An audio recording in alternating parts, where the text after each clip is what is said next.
Hello, Timex watches. Now, my first Timex I ever owned was in the 1970s, early 1970s, manual wind boy's watch. I must have been very young at the time. I had that Timex and I had one Ingersoll. It was a great watch. Manual wind. Really, before the days, quartz was around, but quartz was quite an expensive option. So we had manual wind boxes. Now, I've always wanted to own another Timex since then. So when getting into watches again, I've wanted to get a Timex. Now, I first got into it, the Timex reissue, which was at the time was in 2017, 2018, the Timex Marlin reissue. But it's a very expensive option.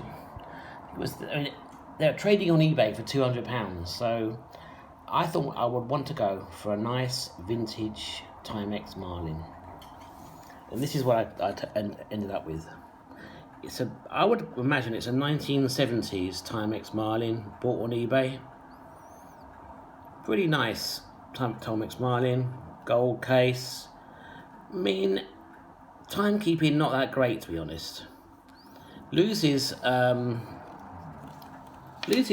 lose 5 minutes a day, can be on time. So, is it worth getting a Timex Marlin? And what was my personal search for a Timex Marlin?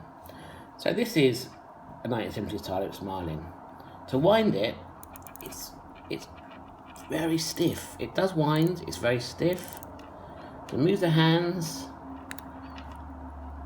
they do move. Again, start off with a bit, it hasn't got that finesse of a Swiss watch. Now the main reason for this is the Timex Marlin movement. This is a pin lever escapement. There's no jewels. It's riveted together, so also no repairs. But it's still going after all this time. I'm guessing this is from the 1970s, and it's reliable. So this wasn't really the watch for me. Also, the style of this watch and even the size didn't really remind me of the Timex Marlin of the 50s and the 60s. So I went on eBay again and I bought another Timex Marlin. Now this Timex Marlin, in looks wise, I prefer it. It's got number 12, it's got the number 6, ticks away. It's more representative of the era of the Timex Marlin that I wanted. Now, the problem with this watch, again, with that movement, it's so stiff to wind. When I first got this watch, I thought it actually was broken because I'm not used to overwinding watches.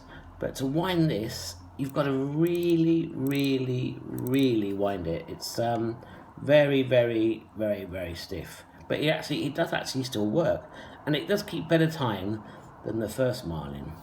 But I didn't actually wear it because it was just not a joy to use. It's very stiff to wind, very stiff. But in fact, after a while, I've grown to like it.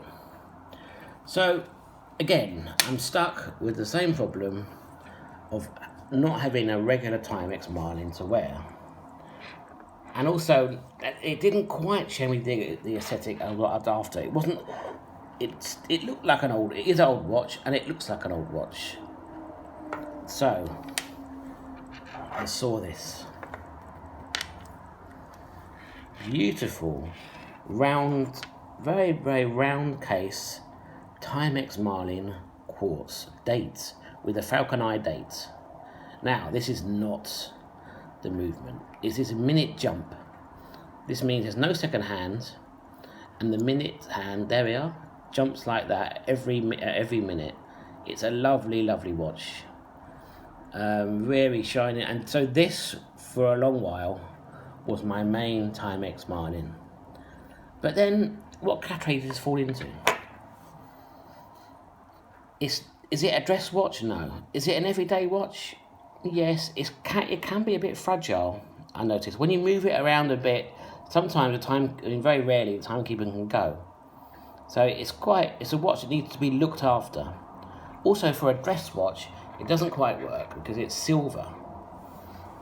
But should Timex be a dress watch? That's another conversation we should have. So the next one I saw, was a Timex quartz gold. This was very reliable,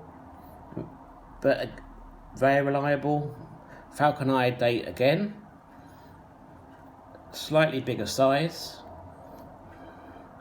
very reminiscent of the Marlin.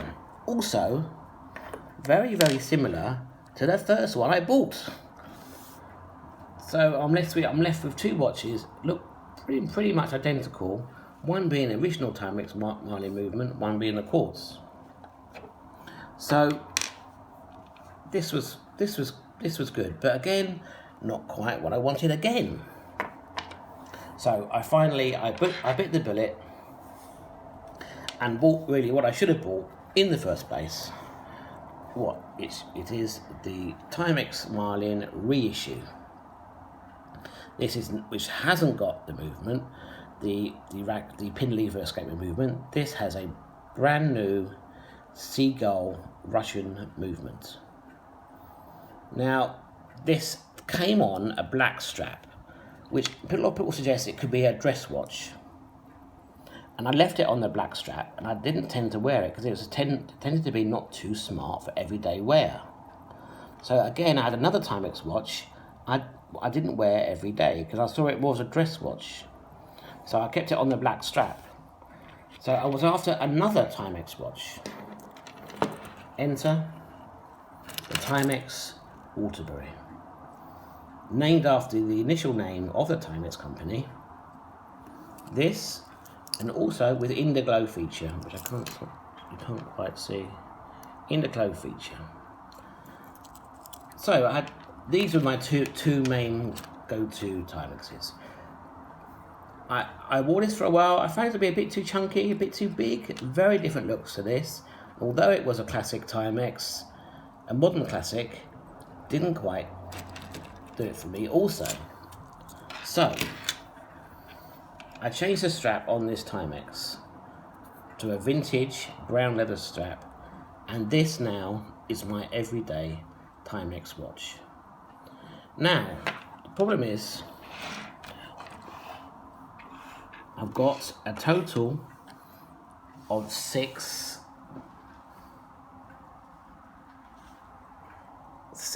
Timex watches, and really all I need is one.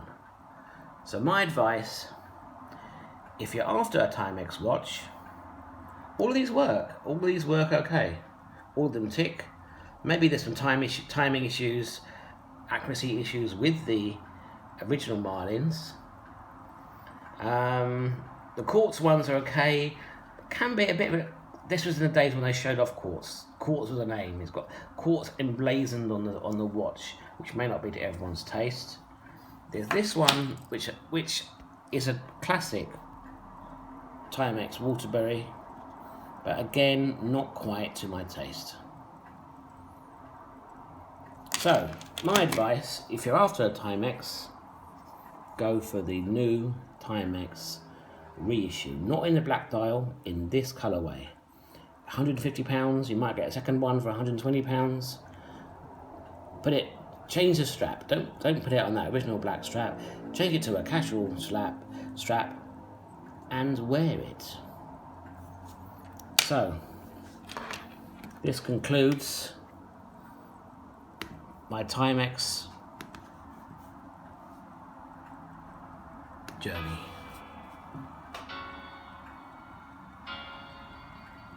Thank you for watching. Please like and subscribe.